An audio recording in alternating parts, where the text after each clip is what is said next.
Hello friends, back to my channel Mousumi 888। চলো তোমাদেরকে দেখাই আজ দুপুরে আমি কি রান্না করলাম। এই যে উচ্ছে আলু কেটে নিয়েছি, ভাজা করব। আর এখানে পাট শাক নিয়েছি, এখন গরমের সময় পাট শাক খুব ভালো লাগে।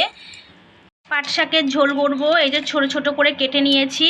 আর এখানে দেশি ট্যাংরা মাছ আছে, দেশি ট্যাংরা তেল করব। এই যে ছোট ছোট ট্যাংরা মাছ আমি কেটে নিয়ে এসেছি, কাটানোটা তোমাদেরকে দেখানো হলো না। এই যে আমি এটা ট্যাংরা মাছটা হচ্ছে আমি তেল করব, পেঁয়াজ তেল করব। তোমরা ভিডিওটা দেখতে থাকো।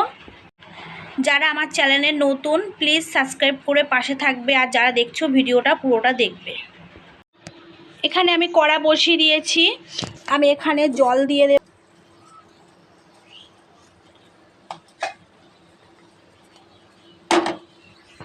এটা ফুটে এসছে, আমি পাট শাকটা দিয়ে দেব। আমি লাবি নিয়েছি, কড়ায় আমি এবার তেল দিয়ে দেব। তেলটা আমার গরম হয়ে গেছে, আমি এখানে রসুন ফোড়ন দিয়ে দেব আর পেঁয়াজ দিয়ে দেব।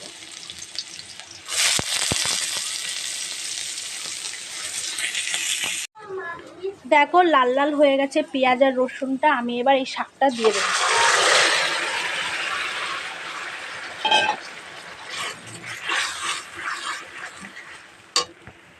আমার হয়ে গেছে, আমি লাভিয়ে নেব। আমি উচ্ছে আলু ভাজাটা বসিয়ে দিয়েছি, আমি মাছটার মধ্যে আলু দিয়ে দেব। এখানে আমি পেঁয়াজ আর কাঁচা লঙ্কা চিরা এই যে সামান্য হালকা দিয়ে দেব, পেঁয়াজগুলো দিয়ে দেব। এই যে এক চিলতে লেবু নিয়েছি, আমি একটু লেবুর রস দিয়ে দেব। এখানে আদা রসুন বাটা পেস্ট আমি দিয়ে দেব, লবণ দিয়ে দেব, হলুদ দিয়ে দেব, তেল দিয়ে দেব। একটু বেশি করে তেলটা দিতে হবে।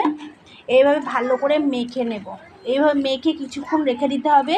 এইভাবে বানিয়ে খেয়ে দেখবে, খুব ভালো লাগে। এই ছোট ছোট দেশি ট্যাংরা কাঁচা মাছ এইভাবে রান্না করে খেলে শরীরের দিক দিয়েও খুব ভালো বা টেস্টও হয়। এগুলো হচ্ছে দেশি ট্যাংরা। এইভাবে মাখিয়ে আমি কিছুক্ষণ রেখে দেব। এই যে আমার মাখানো হয়ে গেছে। যেহেতু ওইদিকে আমার উচ্ছে আলু ভাজাটা হচ্ছে, ততক্ষণ আমি এইদিকে এটা মাখিয়ে রেখে দেব।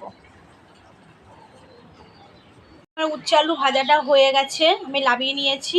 এদিকে আমার কড়াটা গরম হয়ে গেছে, আমি মাছটা দিয়ে দেব। আমি মাছটা একটু ভালো করে নেড়ে দেব, দিয়ে বাসন ঢাকা দিয়ে এইভাবে বানিয়ে খেয়ে দেখবে, খুব ভালো লাগবে।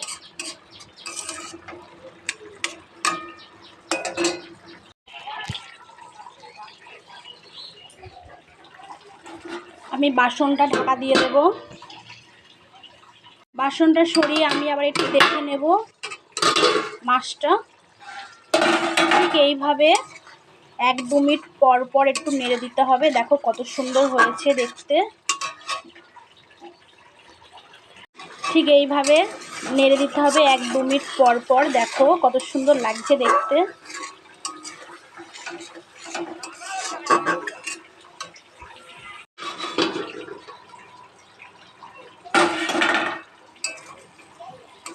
আমি আরেকবার নেড়ে দেবো। এতে জল দিলে হবে না, মাছের জলে আর তেলটাই দিয়েই রান্নাটা হয়ে যাবে। দেখো কত সুন্দর হয়েছে। এতে একটু জল দিলে হবে না। আমি এবার লাভিয়ে নেব।